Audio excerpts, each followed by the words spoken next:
berpikir yang baik, berpikir yang enak-enak. Bagaimana implementasinya, penerapannya dalam kehidupan sehari-hari? Dalam Al-Quran sudah sangat banyak contoh bagaimana manusia harus berpikir positif di kondisi yang sesulit apapun. Bismillahirrahmanirrahim. Alhamdulillahirabbil alamin. Allahumma shalli wa sallim ala sayyidina Muhammadin miftahi babi rahmatillah adada ma fi ilmillah salatan wa salaman daimaini bidawami mulkillah wa ala alihi wa sahbihi. Allahumma salli ala sayyidina Muhammadin salatan taftahu biha lana futuhal arifin wa tufaqihuna biha fid din wa ala alihi wa sahbihi. Assalamualaikum warahmatullahi wabarakatuh. Alhamdulillah kita dipertemukan di sebuah pertemuan yang mulia. Meskipun tidak ada yang menampung kita saat ini kecuali dunia maya, bukan berarti pertemuan kita tidak nyata. Pertemuan di jalan Allah Ta'ala itu yang dibutuhkan tempatnya adalah hati. Yang dibutuhkan adalah hati. Insya Allah kalau hatinya sudah bersatu, maka di situ turun rahmat dari Allah Subhanahu wa Ta'ala. Mudah-mudahan pertemuan kita kali ini betul-betul bisa mendatangkan rahmat khususnya untuk diri kita pribadi dan teruntuk seluruh umat Nabi Muhammad SAW, khususnya untuk bangsa yang kita cintai. Berpikir positif di segala kondisi, berpikir positif di segala situasi. Hal yang mudah, tapi tidak mudah dilakukan. Hidup ini kan pilihannya ada dua, pilih enak atau pilih nggak enak. Pilih enak atau pilih nggak enak. Seharusnya dalam kondisi apapun, ya kita pilih yang enak. Ya kita pilih yang enak. Milih yang enak itulah yang merupakan wujud daripada berpikir positif. Berpikir yang baik, berpikir yang enak-enak. Bagaimana implementasinya, penerapannya dalam kehidupan sehari-hari? Dalam Al-Quran sudah sangat banyak contoh bagaimana manusia harus berpikir positif di kondisi yang sesulit apapun. Ya, kondisi sesulit apapun, menghadapi tantangan model apapun. Saya akan ambilkan beberapa contoh insya Allah untuk kajian pada siang hari ini. Mudah-mudahan berkah untuk yang berbicara dan untuk yang mendengarkan serta melihat dimanapun dan kapanpun. Yang pertama, contoh yang paling ekstrim, yaitu ketika Nabi Ibrahim alaihissalam. Nabi Ibrahim alaihissalam sudah dibelenggu, diikat, kemudian api sudah dibakar. Dan perlu dijelaskan, apinya bukan sembarang api. Api itu dibuat oleh Namrud bersama rakyatnya dengan mengumpulkan kayu bakar yang prosesnya dalam tafsir disebutkan kurang lebih 1 bulan. Kemudian tempat lapangan untuk menampung kayu bakar itu pun dibuat sedemikian rupa seperti tungku. Tanahnya digali, kayu bakarnya dikumpulkan, ditumpuk di situ, kemudian api dinyalakan. Hasilnya panasnya maksimal, sehingga mampu membakar burung yang terbang jarak 1 mil, 1,5 kilo di atas api tersebut. Burungnya akan terpanggang hidup-hidup. Nah, bayangkan Nabi Ibrahim alaihissalam nggak punya teman, nggak punya siapa-siapa, ya, diikat, akan dilemparkan dalam kobaran api yang luar biasa tersebut. Nalar manusia akan mengatakan nggak mungkin selamat, nggak mungkin menang melawan kondisi yang seperti ini. Sendiri terbelenggu. Tapi subhanallah, datanglah bantuan dari Allah Subhanahu wa Ta'ala. Bantuan itu lewat makhluk-makhluk Allah yang berdatangan, baik itu malaikat sampai pun kata, semuanya menawarkan bantuan kepada Nabi Ibrahim alaihissalam.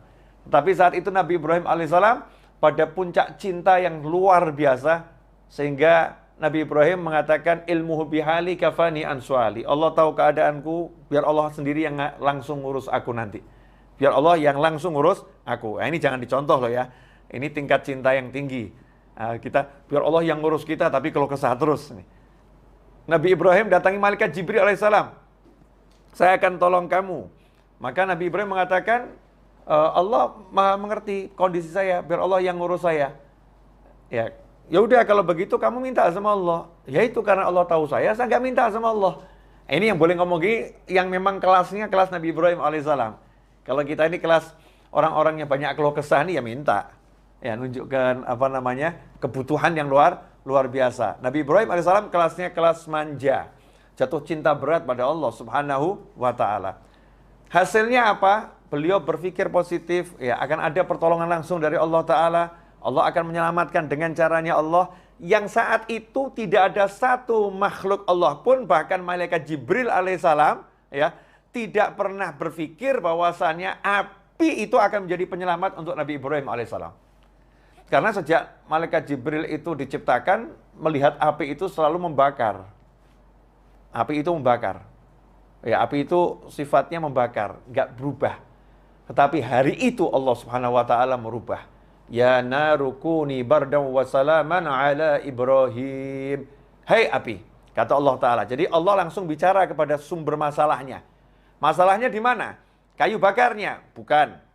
Masalahnya di mana saat itu? Namrudnya? Bukan. Ini masalah yang paling urgent saat itu adalah api ini akan membakar Nabi Ibrahim alaihissalam. Maka nggak perlu dicarikan pemadam kebakaran, nggak perlu dicarikan tim untuk memadamkan, tapi langsung apinya diajak bicara oleh Allah Ta'ala, diperintah oleh Allah Subhanahu Wa Ta'ala. Ya narukuni bardan wa salaman ala Ibrahim. Hei api, jadilah kamu dingin. Nomor satu itu dulu, api kamu dingin. Ya, tapi wasalama, yang menyelamatkan, bukan sembarang dingin, bukan dingin yang membunuh, bukan dingin yang menyebabkan sakit. Bardaw wa salaman, dingin dan menyelamatkan, khusus untuk Ibrahim. Kayu kamu tetap membakar, burung terbang 1,5 mil tetap kamu bakar. Ibrahim alaihissalam, kamu harus jadikan dirimu khusus untuk Nabi Ibrahim, dingin dan menyelamatkan. Bagaimana api itu dalam satu kejadian menyentuh tubuh Nabi Ibrahim menjadi dingin dan menyelamatkan, menyentuh kayu di sekitarnya, membakar dan menghancurkan. Ini kuasa Allah Subhanahu wa ta'ala. Ikhwani rahimakumullah, kita nggak bahas masalah kuasanya Allah, tapi kita bahas bagaimana pola pikir Nabi Ibrahim alaihissalam yang selalu optimis, berpikir positif di kondisi yang seberat itu. Kemudian kita beralih pada Nabi Musa alaihissalam. Nabi Musa alaihissalam ketika dihadapkan kejaran Fir'aun dan bala tentaranya yang luar biasa. Dan di hadapannya ada laut yang ganas, yang ombaknya dahsyat. Dan di sekitarnya ada kaumnya yang protes, ya kaumnya yang resah, kaumnya yang gelisah. Bagaimana ini? Di sana ada laut, di sana ada Fir'aun dan bala tentaranya. Nasib kita bagaimana? Hai Musa bagaimana? Nabi Musa alaihissalam dengan santai mengatakan, Kalla inna ma'iya rabbi sayahdin. Kalla, gak mungkin kita akan celaka. Gak mungkin Fir'aun mampu mencelakai kita. Gak mungkin laut mampu menenggelamkan kita. Inna ma'iya rabbi sayahdin. Karena Allah bersamaku sayahdin. Nanti Allah akan beri aku petunjuk. Saat ngomong begitu Nabi Musa gak punya solusi.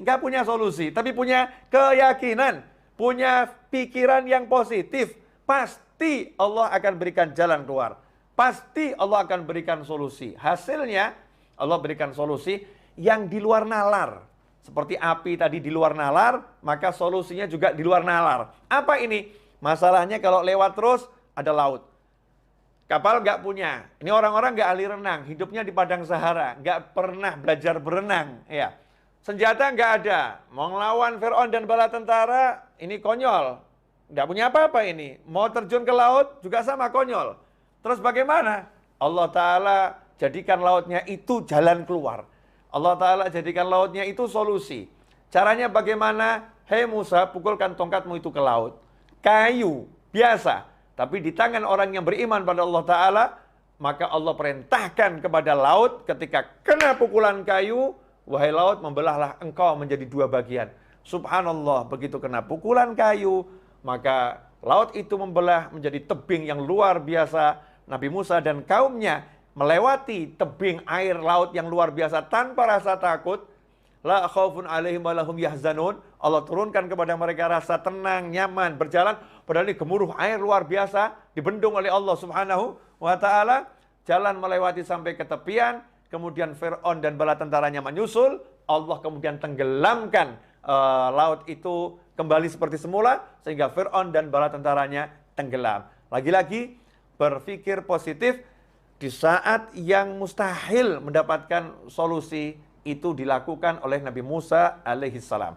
Kemudian kita melihat Nabi Yakub alaihissalam.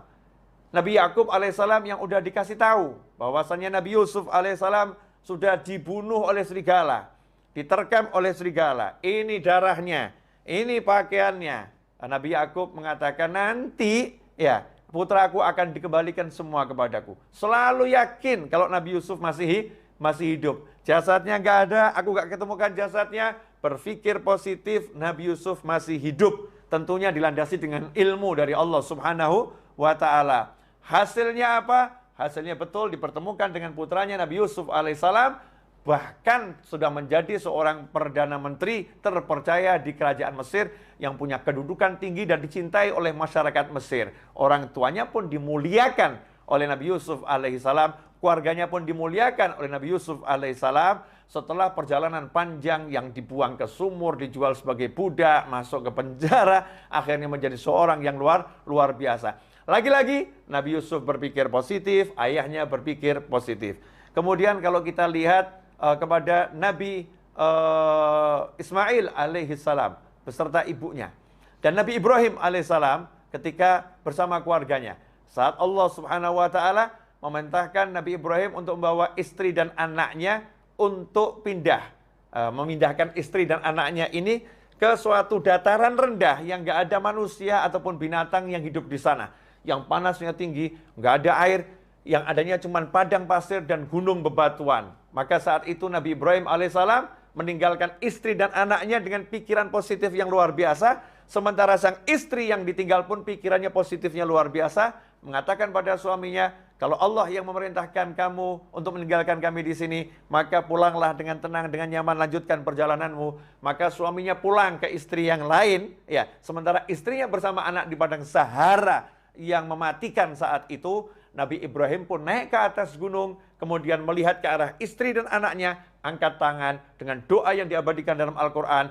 doa yang tidak logis, ya, doa yang nggak masuk akal, karena doa itu tak membutuhkan akal, doa itu membutuhkan iman, dan kalau udah bicara tentang iman, maka semua perbuatan Allah itu melampaui logika manusia manapun, melampaui logika siapapun, karena Allah berbuat dengan kehendaknya, dengan kemahamampuannya, dengan kemahabisaannya, bukan dengan asbab yang ada pada kita. Nabi Ibrahim mengerti itu, maka berdoa pada Allah Subhanahu wa Ta'ala, ya Allah, aku letakkan sebagian daripada anak keturunanku di suatu lembah yang tidak punya tanaman, nggak punya kehidupan di situ, ghairi dzara'in, nggak ada tanaman di sana. Ya Allah, agar mereka menjadi orang-orang nanti yang mendirikan sholat. Mereka nanti akan, tolong kirimkan kepada mereka buah-buahan dari segala penjuru, kirimkan kepada mereka manusia dari segala penjuru. Subhanallah, sudah tahu tempat ini tempat yang gersang, nggak ada kehidupan, tapi mengatakan liyuqimus shalah, agar nanti muncul manusia-manusia yang mendirikan sholat dari anak keturunan gue ini. Nabi Ibrahim meyakini Nabi Ismail nanti akan berkeluarga, Nabi Ismail akan punya anak, Nabi Ismail akan punya cucu, sampai akhirnya punya cucu namanya Nabi Muhammad sallallahu alaihi wasallam. Itu adalah husnudzan, prasangka baik, positive thinking yang dimiliki oleh Nabi Ibrahim alaihissalam, sehingga bisa menghasilkan kehidupan di kota Mekah yang tadinya padang Sahara sampai menjadi kota yang luar biasa. Begitu pula istri Nabi Ibrahim, ibu Nabi Ismail alaihi wassalam. Ya, bagaimana ketika ditinggal oleh suaminya, kemudian berdua dengan anaknya. Saat itu sang anak menangis karena bekal telah habis, air yang diminum nggak ada, makanan nggak ada. Bayi yang usianya baru 2 tahun ini menangis, kurang lebih 2 tahun menangis sejadi-jadinya. Maka sang ibu pun tidak berpikir negatif, berpikir positif. Cari tempat yang tinggi, dan tempat yang tinggi adalah Bukit Sofa dan Bukit Marwah. Kenapa cari tempat yang tinggi? Untuk melihat sekitar, ada nggak manusia yang bisa dimintai pertolongan. Siapa tahu ada musafir yang lewat, yang bisa dimintai pertolongan. Maka lari ke Bukit Sofa. Lihat di sekitar nggak ada, pindah ke Bukit Marwah. Lihat sekitar nggak ada, lari ke Sofa lagi. Berulang kali Sofa dan Marwah dengan positive thinking, Allah akan memberikan solusi untuk masalah saya ini. Subhanallah, karena minta solusinya dari Allah Subhanahu wa Ta'ala, maka Allah berikan solusi itu di kaki bayi Ismail alaihissalam yang menjejak-jejakkan kaki ke bumi, tiba-tiba memuncrat air yang keras, yang luar biasa, yang akhirnya menjadi air Zam-Zam. Hingga hari ini dan sampai hari kiamat, air itu akan menjadi sumber kehidupan umat manusia. Ini karena positive thinking dari ibunya Nabi Ismail alaihissalam. Kemudian kita lihat Nabi Ismail alaihissalam ketika akan disembelih, ya, perintah menyembelih Nabi Ismail alaihissalam. Dengan santai dan positive thinking mengatakan kepada ayahnya kondisi yang seperti itu, ya abatif alma tu'mar, wahai ayahku, lakukan yang diperintahkan kepadamu. Satajidu ini insyaallah minas sabirin. Insyaallah engkau akan dapati aku termasuk orang-orang yang sabar menghadapi masalah ini.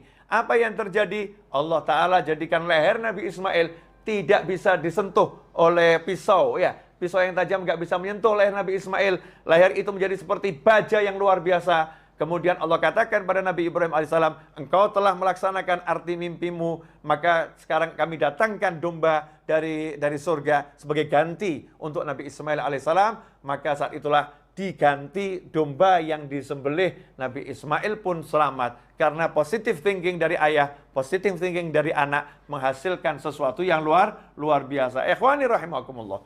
Kalau kita dihadapi satu masalah, kemudian kita itu menyerah dengan masalah, berarti kita seperti manusia yang nggak punya Tuhan.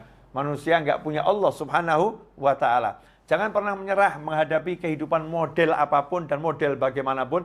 Karena yang menguasai hidup ini bukan makhluk. Yang menguasai hidup ini bukan ciptaan. Tapi hidup ini dikuasai oleh yang maha mencipta, yaitu Allah subhanahu wa ta'ala. Semuanya adalah makhluk Allah dan semuanya adalah ciptaan Allah ta'ala. Maka apapun kondisinya, apapun masalahnya, kita berpikir positif, Allah akan berikan solusi. Allah akan berikan jalan keluar. Bagaimana caranya? Allah telah menjelaskan, "Wa may yattaqillaha yaj'al lahu makhrajan wa yarzuqhu min haitsu la yahtasib." Siapa yang bertakwa pada Allah, "Wa may yattaqillaha yaj'al lahu makhraja." Allah akan selalu memberikan solusi. Allah akan selalu memberikan jalan keluar. "Wa yarzuqhu min haitsu la yahtasib." Bahkan Allah menambahin, bukan cuma solusi, jalan keluar, dan Allah akan senantiasa selalu terus-menerus memberikan rezeki dari arah yang nggak pernah dia nalar, dari arah yang nggak pernah bisa dia perhitungkan, dari arah yang nggak pernah dia sangka. Rezeki Allah sifatnya surprise untuk dia, kejutan yang menyenangkan untuknya. Karena apa? Karena takwa pada Allah Ta'ala, melaksanakan perintah Allah, menjauhi larangan Allah. Itulah cara agar kita bisa berpikir positif. Ya, berpikir positif artinya apapun masalahnya, kita jadikan takwa sebagai kendaraan. Takwa sebagai sumber solusi dari langit. Takwa sebagai sumber pertolongan dari Allah subhanahu wa ta'ala. Sayangnya, saat ada masalah, justru kita mengandalkan yang namanya makhluk. Dan kita lupa pada sang Khalik, yaitu Allah ta'ala. Kita jauh dari yang namanya ketaatan. Kita justru larut dalam keluh kesah, dalam hal-hal yang gak diridhai oleh Allah subhanahu wa ta'ala. Ikhwani rahimakumullah. Nah, ini sekarang kita dalam hidup. Dalam hidup tuh kondisinya apapun kan pilihannya selalu ada pilihan enak. Contoh, dipecat dari kantor. Ngapain mikir hidupku berantakan? Kan bisa mikir, wah saya mau dikasih lapangan pekerjaan yang lebih bagus. Allah akan beri saya cara kerja yang lebih enak, yang lebih nyaman. Allah akan jadikan rezeki saya lebih banyak. Karena di kantor ini kelihatannya nggak cukup untuk gaji saya ini. Tidak mampu gaji saya lebih besar nih. Saya akan dikasih gaji yang lebih besar. Caranya gimana? Wallahu a'lam. Allah yang tahu. Yang penting saya mau usaha, saya mau tingkatkan takwa saya pada Allah subhanahu wa ta'ala. Berpikir yang positif. Apapun itu bisa dilakukan kok. Tapi kenapa kok kita nggak mau mikir yang positif? Mikirnya nggak enak. Padahal pikiranmu adalah doamu. Ana inda dhanni 'abdi bi falyadhunna bima syaa. Kata Allah Ta'ala dalam hadits qudsi, ana inda dhanni 'abdi bi. Aku tergantung apa yang difikirkan hambaku, prasangka hambaku. Karena itu terserah dia mau nyangka apa tentang aku, dia mau berpikir apa tentang aku. Jadi kalau kita mikirnya jelek, ya dapatnya jelek. Kalau mikirnya bagus, ya insya Allah dapatnya bagus. Nah, modal mikir aja kok takut. Seperti ada orang nggak punya duit, nganggur. Saya nanya sama orang tersebut, Mas, mau nggak beli rumah yang mewah? Jawabannya, mau beli beras aja nggak bisa kok, Bib. Ngapain mikir beli rumah yang mewah? Ini salah. Kenapa? Karena dia telah membatasi kemampuan Allah memberikan rezeki dengan kemampuan usahanya. Saya nggak mampu usaha, jadi Allah nggak bisa ngasih saya rezeki. Masya Allah. Jadi Tuhannya usaha ya. Tuhannya usaha, bukan Allah Ta'ala. Seharusnya bagaimana? Sadar dengan kenyataan, memang nggak punya uang, memang nggak punya kerjaan, lagi nganggur. Tapi kalau ada tawaran, Mas, mau nggak punya rumah yang mewah? Jawab saja, mau, insya Allah, doakan. Ya, semoga Allah kasih saya kemampuan, Allah beri saya kemudahan. Tidak ada yang mustahil.